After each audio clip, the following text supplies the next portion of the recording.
Programme میں خوش آمدید ناظرین. پاکستان کی طرف سے دو قسم کے رد عمل آ رہے ہیں. ٹیکنیکلی جو امریکہ نے پاکستان کی سرزمین کے اوپر ایکٹیویٹی کی ہے، ہم نے ٹیکنیکلی تو اس کو کہا جی کہ یہ دوبارہ ریپیٹ نہیں ہونا چاہیے، یہ ایکسیپشن ہے.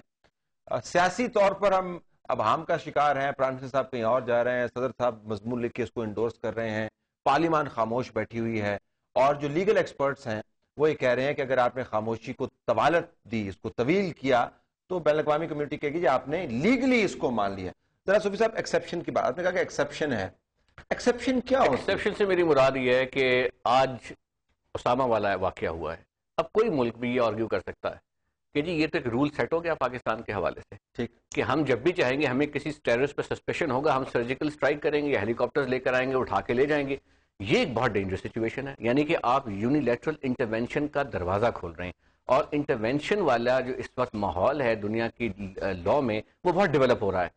سو اس کو روکنے کے لیے فارن آفس کی طرف سے اس طرح کی پوزیشن کا آنا، یا اس کو اسرٹ کرنا بہت ضروری تھا، تاکہ کم از کم یہ چیز کلیئر ہو جائے کہ یہ ایک ایکسیپشن تھا. اور ایکسیپشن کی جب تفصیلات میں جائیں گے، کیوں اسامہ کو آپ ایکسیپشن ٹریٹ کرتے ہیں؟ بیکاز یہ واحد شخص تھا جس کے حوالے سے بے شمار یون کی ریزولوشنز پاس ہوئی. کسی اور شخص کے بارے میں یونائٹڈ نیشنز کی ریزولوشن براہ راست پاس نہیں ہوئی. سو یہ ایک ایکسیپشن ٹریٹمنٹ تھا. اگر دوسری ایکسیپشن نہیں ہو سکتی، مثلا میں ویسے پوچھ رہا ہوں، وہ کہہ جی دوسری بھی ایک ایکسیپشن ہے. ایکسیپشن بنانے والے بھی تو دیکھیے بادشاہ ہیں. نارملی اتنا آسان نہیں ہوگا، بیکاز 15 ممالکوں کا کنسینٹ چاہیے ہوتا ہے، اور یہ بھی جو ہے کنسینٹ بڑی مشکل سے ملا تھا، جس کے بعد چلتا آیا تھا. تو وہ کوشش کر کے دیکھ لی، پہلے بھی کوشش کی جا چکی ہے. سو اگر اس واقعے کو آپ ایکسیپشن کی ٹوکری میں ڈال دیں اور کہیں کہ اگر آپ نے واقعہ جو بھی کیا ہم اس سے ایگری نہیں کرتے، ان آتھرائز تھا، اس کی پروٹیسٹ وغیرہ آپ کریں، لیکن اس کے رول کو بلاک کریں by taking a state position, not only at a level of foreign office but also at a political level. Political level کے اوپر ہمیں ایک پوزیشن لینی چاہیے. تو لیکن اس کے آگے ہم نے کام کیا کرنا ہے؟ کیا ہم کسی انٹرنیشنل کورٹ کے اندر جائیں، یو این کے اندر جائیں؟ ہمارے پاس آپشنز کیا ہیں؟ انٹرنیشنل لا جو فارم ہوتا ہے نا، وہ بائیلیٹرل ریلیشن شپ کے ساتھ بھی فارم ہوتا ہے. ٹھیک، کوئی جنگی جہاز آپ کے سمندری حدود میں نوٹیفیکیشن سرو کرتا ہے، پھر آپ اس کے تمام لیٹرز کو پڑھنے کے بعد انفر کرتے ہیں. آپ نے کیا امریکہ سے کوئی کمیونیکیشن فارملی کی اس حوالے سے؟ ابھی تک تو آپ گفتگو کر رہے ہیں. بھیجی یا نہیں بھیجی؟ کیا آپ نے یونائٹڈ نیشنز میں، جہاں پہ اس پر ڈیبیٹ چل رہی ہے کہ اسامہ کے کیپچر کو U N security council general assembly کیسے دیکھے، اس پہ کوئی دیکھیں نا، بڑی بڑی انٹرسٹنگ اومیشن ہے. بان کی مون کی ابھی تک کوئی اسٹیٹمنٹ فارملی نہیں ریلیز ہوئی ہے. اتنا بڑا واقعہ ہو گیا ہے، وہاں ابھی ڈیلیبریشن ہو رہی ہیں. کچھ لوگوں کا خیال ہے کہ جی یہ لیگلی گرے ایریا ہے، کچھ لوگوں کا خیال ہے کہ جی نہیں ہونا چاہیے، ہم کیسے کریں. پھر اس کے بہت سارے، میں یہ عرض کر رہا ہوں کہ بہت سے ریمیفیکیشنز ہیں اس ایکٹ کے اور اس سے ریلیٹڈ معاملے کے. اب اسامہ کی جو ریزولوشن تھی وہ بنیاد بنی تھی افغانستان پہ حملے کی. اب اگر اسامہ کا فیکٹر بیچ میں سے نکل گیا تو ان ریزولوشن کا فیٹ اور ان کی آتھرائزیشن آن ہونے کا کیا ہوگا، یہ ایک سیپریٹ ایشو. اس پہ آئیں بلال صاحب، یہ وہ ٹیکنیکل چیزیں ہیں جس سے ریاست کی حدود، خود مختاری کا تحفظ ہوتا ہے، لوگوں کے خدشات کم ہوتے ہیں، اور ان کو ایک اعتماد ملتا ہے کہ اچھی لیڈرشپ ہے. یہ جو کیپیسٹی ہے، اس قسم کی سوچ قانونی طور پر، یہ آپ تو پولیٹیکل پارٹی سے آپ دونوں ڈیل کرتے رہتے ہیں، کس پارٹی کے پاس یہ میٹیریل ہے کہ اس طریقے سے سوچ سکے؟ نعروں کے اوپر تو بڑے شعر ہیں، وہ تو پتہ، ٹوکرے بھرے ہوئے نعروں کے. طلعت صاحب، ہماری ملک کی ایک بدقسمتی یہ بھی ہے کہ یہاں پہ جمہوریت چکے، یہ بہت گھسا پٹا آرگومنٹ ہے، لیکن یہ حقیقت یہی ہے. شکریہ، آپ نے خود ہی کہہ دیا. نہیں، لیکن عرض یہ ہے کہ ساری پالیٹکس جو ہے یہ کانسٹیچوئنسی سینٹرک ہے. یعنی جو قیادت ہے اس کا سارا کام یہ ہوتا ہے کہ میں نے اگلا الیکشن جیتنا ہے، لوگوں کے کام کرنے ہیں، کانسٹیچوئنسی میں خوش کرنا ہے.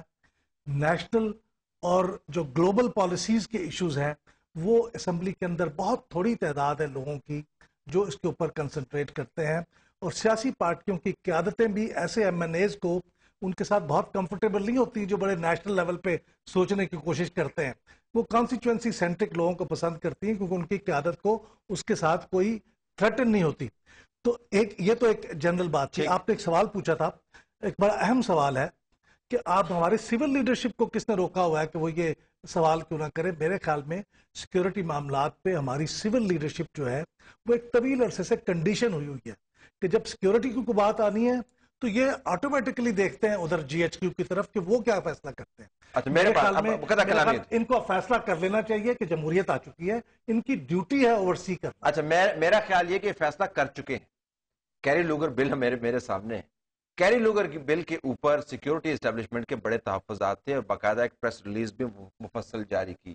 کیری لوگر بل کے اندر لکھا ہوا ہے، میں ذرا باہمی تعلقات کی وجہ سے جو ہم نے کمٹمنٹ دی اس کے اوپر آتا ہوں، لیکن آسیہ کے پاس یہ سوال ہے جا کے، جب ہم نے ایڈ لینی تھی تو اسی کنڈیشنلٹی سے سیکورٹی اسٹیبلشمنٹ خوش نہیں تھی. پولیٹیکل حکومت نے ایک سٹینس لیا, ہم اس پہ بحث کر سکتے ہیں ٹھیک سٹینس تھا یا نہیں تھا, and they got their point of view across, اور انہوں نے کیری لوگر بل لے لیا. تو یہ جو سویلین اسٹیبلشمنٹ جو ہے یہ اتنی چھننے کاکے نہیں ہیں. اس معاملے کی اہمیت سے ان کو ادراک ہے یا نہیں ہے, دیٹ از دا کروشل کو. یہ معاملات ان کے سامنے ہیں یا نہیں ہے؟ Give me your sense. دیکھیے یہ جو کیری لوگر والا سارا معاملہ ہے, یہ اس وقت بھی یہی بحث ہوتی تھی کہ کیا یہ جی ایچ کیو سے جب یہ اسٹیٹمنٹ آئی تھی تو کیا یہ پلینگ ٹو دا گیلری تھی, عوام کے لیے کی گئی تھی, ان کو پہلے سے معلوم تھا, یہ ساری بحثیں اس کے اوپر ہوئی. لیکن آپ کی بات درست ہے, چاہے ان کے پاس یہ ان کی ڈیمونسٹریٹڈ کیپیسٹی نہ بھی ہو کہ وہ ڈیفینس کو اوور سی کریں, آفٹر آل کانسٹیٹیوشنلی ذمہ داری تو الیکٹڈ گورنمنٹ ہی کی ہے, الیکٹڈ پارلیمنٹ ہی کی ہے. President is the commander in chief. Constitutionally کوئی چیز پارلیمنٹ کو روکتی نہیں ہے یہ سوال پوچھنے سے. ہم نے بارہا یہ سوال کیا پارلیمنٹ سے, پارلیمنٹ کی سیکیورٹی کمیٹی سے, کہ کیا پارلیمنٹ میں کسی کو یہ معلوم ہے کہ پاکستان کی امریکہ کے ساتھ جو بھی انڈرسٹینڈنگ ہے, مشرف صاحب کے زمانے میں ایک اور چیز تھی, اس کے بعد اس وقت کس کو معلوم ہے کہ اس کے خد و خال کیا ہیں؟ آپ پہلے دیکھیے کہ ڈرونز کے اوپر آپ کو ایک طرف یہ سب اٹھ کے اس کے خلاف بات کرتے تھے, آپ کو اب پتا چلا کہ جی اب اچانک جو بات ہوتی ہے وہ پتا چلتا ہے جی ہاں جی پہلے تو ٹیسٹ اپروول تھا, اب دراصل کچھ پرابلم ہمیں اس کے اوپر ہو گیا.